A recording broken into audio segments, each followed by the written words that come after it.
Now, I have to ask you about Julia Roberts. All right. I plan to explore this in more depth because it genuinely intrigues me. But I can't remember a recent period, since the pandemic eased, where we've witnessed so many A-list actors with major theatrical releases underperform so dramatically at the box. Office. Leonardo DiCaprio's recent film was one. Julia Roberts, who did extensive promotion for this project, it's titled After the Hunt, delivered a strong effort. It seems to aim for the tone of a film like Tar, but the execution falls short. It's flopped. It started with a limited release in just 6 theaters, a common strategy, then expanded to a little over 200 theaters last weekend, averaging only about $200 per screen.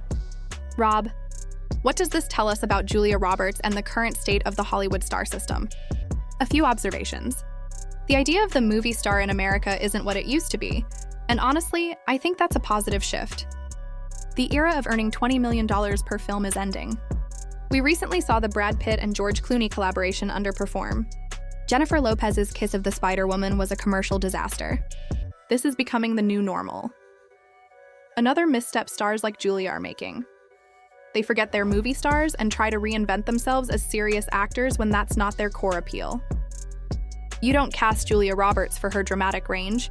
You cast her because she's Julia Roberts. Audiences want to see her embody that familiar, charismatic presence. Pam Anderson got away with a bold shift in Showgirls, but she's an exception. For everyone else, you have a brand, a persona. You give your audience what they expect. When you abandon that, when ego takes over, you lose your supporters. We've seen this in music too. I recall when Madonna went on tour and refused to perform her classic hits, only new material. It backfired. People want the favorites. We want Pretty Woman. We want Julia with that radiant ear-to-ear smile. We don't want a somber, intense Julia chasing another Oscar. Let's note she already has one for Erin Brockovich. I think she started believing the hype, imagining she's Meryl Streep. She's Julia Roberts. She should be making romantic comedies, making us laugh. Pretty Woman 2, that's what she should be doing. Is there a Pretty Woman 2 coming in December? There should be. It never happened, but it should. That's where she'd truly succeed. Leaning into nostalgia, returning to the roles audiences adore. Let's be real, though. Julia earned significantly from her Lancôme fragrance deal, millions. For her, acting might feel like a side interest now. But for the studio, it's not a hobby. They hired Julia expecting star power and publicity, and she didn't deliver either in performance or box office draw. Reviews have been lukewarm at best. Cast Julia Roberts because she's a star, not because she's a master thespian. This is truly fascinating.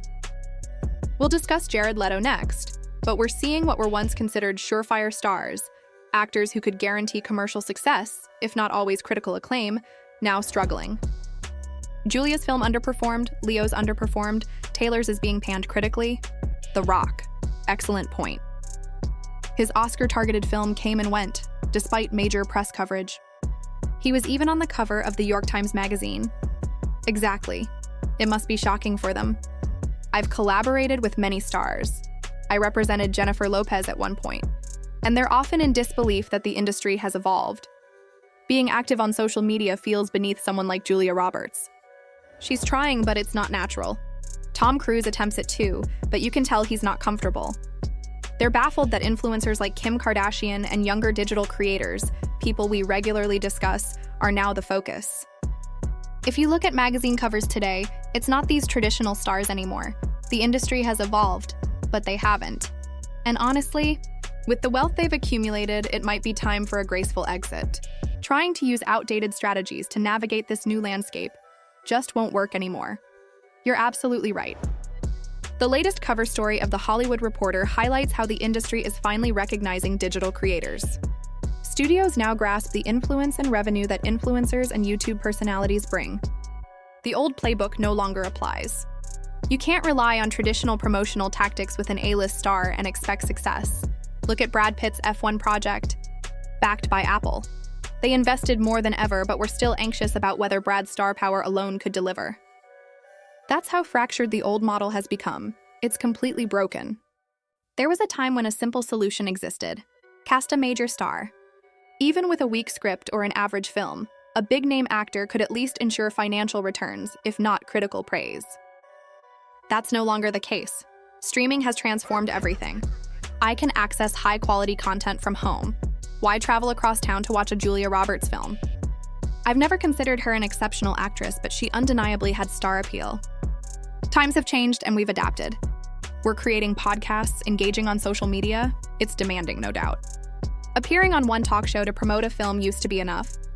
Now, continuous effort is essential, and many celebrities resist. They see it as beneath them. They avoid interviews, shy away from real conversation. I believe that's part of Julia's issue. I don't feel I know her. I'm unaware of her beliefs, values, or what she stands for. Actually, we do know her political stance. She participated in that Kamala Harris town hall, which alienated many viewers, similar to how Taylor Swift lost supporters by entering the political arena. And regarding modern promotion, when you observe mainstream media like Today, Access Hollywood, or Watch What Happens Live, Julia's recent one-on-one with Andy Cohen stood out. Among the segments, he played a game, quoting lines from her films and having her identify the movie. Unsurprisingly, Julia recognized them all. She's intensely self-focused, in my view. Andy appeared overly impressed, almost fawning. "You got Pretty Woman right!" While viewers at home likely found the exchange insincere and out of touch. This approach actually harms their image. They assume gentle, flattering interviews help. They don't. I recall when Andy hosted Sarah Jessica Parker, a close friend, right after the Kim Cattrall controversy. He asked about her shoes, her dinner preferences, but avoided the real issue. Julia has done something similar. She's built a polished, distant persona, letting the public in only when there's money to be made. She's become too iconic to feel relatable, too guarded to engage authentically. Now she's attempting, posting occasional Instagram photos, but it feels staged. Ultimately, it's about authenticity. I can respect someone who's openly flawed but genuine. I appreciate a compelling villain. Julia won't embrace that role, nor does she fully own the hero image. It leaves her undefined. With endless entertainment options today, watching a moderately talented actress in a role she secured due to fame, in what appears to be a tedious film, simply isn't worthwhile. I'd rather watch Dancing with the Stars. I'd love to see Julia do something entertaining, unexpected, maybe appear on a reality show or try something completely out of character. Speaking of which, your point reminded me of someone who excels at this, a star who maintains privacy, avoids social media, yet is universally adored because he's genuine. Everyone who's worked with him says he's kind. Keanu Reeves. He's currently performing on Broadway, and honestly, the reviews have been harsh. Really negative. But guess what? The shows are selling out because people genuinely adore Keanu. Everyone wants to see him succeed. That's exactly what I used to tell artists I worked with, whether it was Alicia Keys, Jessica Simpson, or even Jon Bon Jovi, who I once represented. At the core, this isn't just the entertainment business, it's the friendship business. People want to feel connected. Celebrities who understand that, who recognize that fans pay to hear their favorite songs, who gladly sign autographs and engage, are the ones who will thrive through this industry shift. Julia Roberts, on the other hand, risks becoming outdated. And let's be clear, movie producers aren't running charities. They invest to make money. The next time a studio considers Julia, they'll check her recent box office numbers, her salary demands, her hair and makeup costs, her transportation bills, whether first-class flights or private jets. If she can't guarantee a massive opening, she's simply not worth the investment. They could hire a recent Juilliard graduate, likely a stronger actress, without the baggage, and she'd deliver comparable returns. Before we wrap up this segment, and there's so much more we could discuss, I want to touch on Jared Leto, who just had a major flop with Tron. Aries, if I'm pronouncing it right. This comes after a brutal Hollywood Reporter headline, "No one asked for this reboot." The piece suggests this may mark the end of Jared Leto's days as a franchise lead. Implicit in the article, though I haven't read it fully, is that the multiple accusations by at least 9 women, alleging grooming and sexual misconduct dating back to when some were teenagers, have left a lasting stain on his reputation. And honestly, good. What are your thoughts? Good, I hope that stain never fades. Instead of showing humility and stepping back, despite having millions, he chose to carry on as if nothing happened. It's reminiscent of the Prince Andrew situation, that same arrogance. Rather than pausing for self-reflection or considering a different path, he pressed on. For him to move forward with Disney, who I believe produced this multi-million-dollar project, was simply foolish. What shocks me is that throughout the years it takes to develop a film, not one person spoke up and said, Jared Leto? Really? Why not bring back Bill Cosby while we're at it? It makes no sense. There's a lingering odor around him, and it feels deserved. He's always been eccentric, even unsettling. And now, with this Hollywood Reporter piece, they've been on fire lately, by the way. They just published an expose on Kevin Costner, The Impact is Real. As a friend of mine says, when they bite you, it leaves teeth marks. If they go after you, the impression lasts. You leave a mark too, Maureen. You're too kind, Rob. Let me add one more point. There used to be a standard redemption arc in Hollywood. A celebrity would be caught in a scandal. Drugs, offensive remarks, like Mel Gibson's sugar tits comment or his anti-Semitic outbursts, then enter rehab or mental health treatment, and eventually return with a changed narrative. That was the predictable plug-and-play second act, like, oops, that wasn't me. I didn't say that. I didn't do it. I didn't commit any crime. I'm going to rehab. Then you'd disappear for a while, maybe just staying home, who knows? Everyone understood it was performative, just a required PR move. But now there's this bold arrogance, which is surprising because, as you mentioned, the old system is shattered. The traditional model is in pieces. We all see what's happening, and we discuss it openly online. These celebrities skip the redemption step entirely. They just carry on like nothing happened. Whether it's someone at Buckingham Palace or Jared Leto with his unusual lifestyle, they act as if they can simply resume their lives. Exactly.